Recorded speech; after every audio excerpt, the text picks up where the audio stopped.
First up, Alex Pereira has had a change of heart about Jon Jones. Can you believe it? Not long ago, Alex was actually talking about training with Jon Jones. Before we continue, if you're enjoying this, please smash that like button. It really helps support our channel. So here's the deal. While the light heavyweight king is getting ready for his next title defense, Poatan has completely flipped his position. A few months back, Pereira was openly discussing training with Jones. He even said they'd been talking about it for a while. Back then, Pereira was really curious about what it would be like to train with the heavyweight champion. But when Bloody Elbow recently asked him about training with Bones, the Brazilian star had this to say through his interpreter.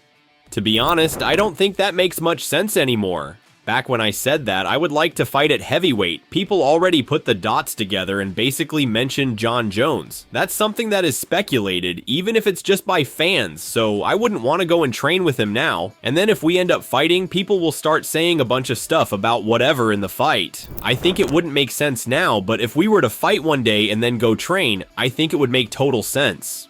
Honestly, this isn't shocking at all, especially since Jones has repeatedly and very respectfully expressed interest in fighting Poatan. As you probably know, Jones has said several times he'd prefer that fight over one with Tom Aspinall, but from what Dana White has been saying, it sounds like Jones versus Pereira isn't in the UFC's immediate plans. They seem dead set on making Bones versus Aspinall happen. Meanwhile, Pereira has to focus on beating Magomed Ankalaev next weekend at UFC 313. But what do you think? Could we see Jones face Pereira in the future? Next up, while the MMA world eagerly waits to see when and who Merab Dvalishvili fights next, the bantamweight champion has made it crystal clear he is not interested in fighting Alexander Volkanovski. As I'm recording this, Merab hasn't been booked for his next fight yet. Most people think Dvalishvili will likely face a rematch with former champion Sean O'Malley. O'Malley has been insisting he didn't actually lose their first fight last September, and recently Dana White acknowledged there's tons of fan interest in seeing Dvalishvili versus O'Malley too. But if Merab does face and defeat O'Malley again, the UFC could be in a tough spot about his next opponent. I mean, the Georgian has already beaten top contenders like Peter Yan and Umar Nurmagomedov, and other contenders like Davison Figueiredo and Corey Sandhagen are coming off losses. So when talking to Manu Akopa recently, the topic of Volkanovski came up, and Merab explained why he's not interested in fighting Alexander the Great. I love Alexander Volkanovski, man. He is one of the greatest, and I just really respect him. It's nothing like I don't want to take a risk, or it's not that I'm scared or something, but just have so much respect. Just don't want to fight Alex Volkanovski. Let's see what's gonna happen in the future. Even Poirier called me out. Let's see how everything plays out. There's absolutely no question Volk is a legend, and it'll be fascinating to see if he reclaims the featherweight crown at UFC 314 when he faces Diego Lopes. If Merab does beat O'Malley and Volk wins the belt back, would you be interested in seeing Dvalishvili move up to challenge for the 145 crown? Recently, new FBI director Kash Patel proposed a training partnership between the UFC and the FBI, and it looks like a lot of fighters are totally on board with the idea. Patel recently said he's interested in having UFC fighters train FBI agents so they can handle themselves better in self-defense situations. The statements immediately made headlines, and many former or current fighters were quick to respond. For example, former UFC light heavyweight champion Tito Ortiz had this to say about it while appearing on Fox and Friends. I think it's a brilliant idea, but make sure you get the right fighters. It's not really supposed to be as a fight as if you're going to punch and kick anybody, but to subdue a person down to the ground, to put handcuffs on them, the safe way for both persons. Justin Gaethje was also asked about Patel's proposal during a conversation with TMZ. The lightweight contender said he'd definitely pick up the phone if the FBI calls him for the training gig. I think there's much more skilled people, but I got no kids, no wife. So if FBI Director Kash Patel needs somebody to go out there and serve some justice, I would love to be part of that team. I would love to be part of any part of that. I love representing this country. I can't wait to fly this flag, walk into the octagon. It's been a while since I've been proud to be an American, and we're back there. I'm excited to represent this country anytime anybody at that position needs my help. I'm more than willing. And the UFC's heavyweight champion Jon Jones also reposted the story on Instagram, which certainly seems like an endorsement of the idea. But what do you think? Would it be beneficial for FBI agents to train mixed martial arts with UFC fighters? Now, let's look at some recent bouts that have been finalized by UFC matchmakers. Daniel Marcos recently announced that his next fight will be with Montel Jackson, set for the UFC's May 3rd card in Des Moines, Iowa.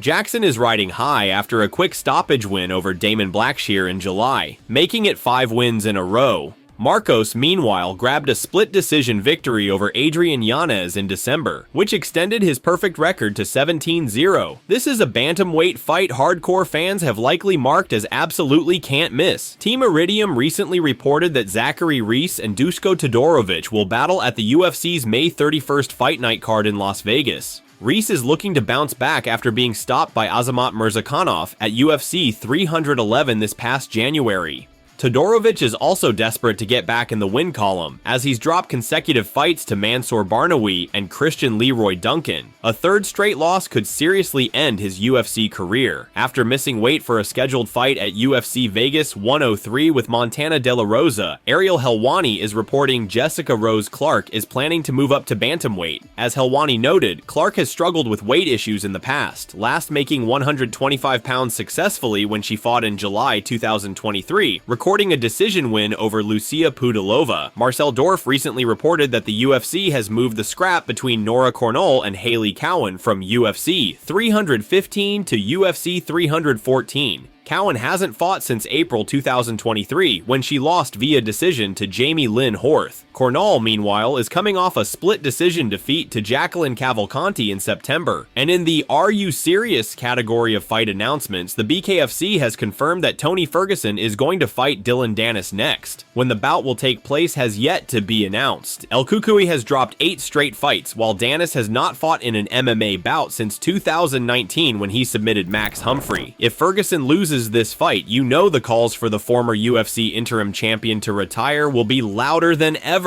The MMA world is still buzzing over the news that Ilia Topuria has vacated the UFC's featherweight title to make a run at lightweight gold, but one person who's questioning whether El Matador really thought this through is Din Thomas. If you follow Topuria, you know that for months he talked about moving up to lightweight to pursue that title. Then, more recently, many jaws dropped when Dana White announced Topuria had dropped the 145-pound belt because he has too much trouble making weight. On top of that, Ilia apparently feels there are no more challenges for him at featherweight. While speaking with MMA Junkie recently, the former UFC fighter turned analyst Thomas had this to say about Topuria's decision. "It's wild to me that he's giving this up now. There's no way a guy gives up pay-per-view points and his status as UFC champion this soon for no apparent reason and no real reason other than he can't make the weight. I don't necessarily buy that. He's a young guy. It may be uncomfortable for him to make the weight, but I don't necessarily believe that he can't make the weight. But if he wants to go up, let him go up." But it comes from a place of just that Jon Jones level of confidence and maybe a bit of delusion that you have to be a good fighter. But to think that you're just gonna give up the belt and no problem, I'll just go get it at lightweight is such a wild way, such a crazy delusional way of thinking. No one's going to argue that Topuria is short on confidence, and really it's not surprising given he's put away 2 of the greatest featherweights of all time in Alexander Volkanovski and Max Holloway. But Thomas isn't the only person wondering if maybe Topuria is rushing things. If he truly can't make 145 anymore, that's one thing, but there were a lot of people who wanted to see him run it back with Volk or how he would do against Diego Lopez. Further, others like Daniel Cormier have questioned whether Topuria will be as effective fighting some of the larger lightweights like Islam Makhachev. What's your take? Is Topuria really ready to challenge for the lightweight throne? Bilal Muhammad and Shavkat Rakhmonov have been sparring via social media and through interviews, but the welterweight champion won't deny Rakhmonov deserves to challenge him for the belt. Rakhmonov was booked to fight Muhammad at UFC 310 in December, but when the champion was sidelined with a nasty bone infection, Ian Machado Gary stepped in. Rakhmonov remained undefeated by working his way to a decision victory. Because of that win, the expectation was that Rakhmonov would finally battle Muhammad next, but more recently, the UFC announced that the Kazakh fighter is dealing with an injury, so Bilal will fight Jack Della Maddalena at UFC 315 instead. Earlier this week, Muhammad spoke with MMA Junkie, and when asked about Shavkat, the champion made it clear he understands why the UFC wanted to book that matchup. "I feel like he deserves it. He earned it with the Ian Gary fight. It's so easy to get injured in this sport. The training is the hardest part of the sport. We just saw it recently with Dan Hooker and with Arman Tsarukyan. It sucks, and like I said, me building my legacy, I want to take these guys O's, the next younger generation. That's the JDMs, that's the Shavkats. Unless there's a big fight with Joaquin Buckley, or if he goes out there and gets a big win over somebody, I think he could earn it. But right now, I'm looking at JDM, then I'm looking at Shavkat. Hard to argue with any of this really. After all, not only has Rakhmonov gone 19-0 to date, he's finished 18 of those opponents. That includes impressive finishes of notable welterweights like Stephen Wonderboy Thompson, Neil Magny, and Jeff Neal. The big question is, has Rakhmonov faced anyone in the octagon who has the cardio and wrestling that Muhammad does? What do you think? Or do you see JDM securing the welterweight crown on May 10th at UFC 315? The MMA community is demanding Dana White changes the gloves or finds a solution for eye pokes in the UFC. 2 main events in a row with problems. Henry Cejudo losing last week due to eye pokes, and now Oscar Askarov losing to Manel Kape after 2 eye pokes went completely unnoticed by the referee. Here's what the community is saying. At this point, MMA gloves about to be baking mitts. We need a big rule change, Dana. So the UFC brings the old gloves back after ditching the new gloves which were made to prevent eye pokes, and 2 main events in a row end by eye poke.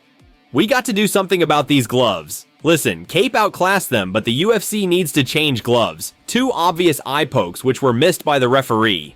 Eye pokes are a huge problem, and Pride gloves is the only solution to that, but the UFC will not accept this because of their ego. Trevor Whitman gloves, but the UFC is cheap AF and doesn't want to cash out Whitman for them. How many eye scrapes and pokes are going to happen until the UFC does something about it? Does somebody have to lose an eye? There are other gloves that mitigate this problem. Rogan had talked about better gloves that are out there. Not sure why the UFC doesn't use them. 2 main events in a row decided by eye pokes. Why don't UFC use Pride-style gloves? Don't they own the design? Pride rarely had pokes compared to UFC. Dustin Poirier got absolutely roasted by a comedian at the Lafayette Comedy Roast Battle. Here's the clip.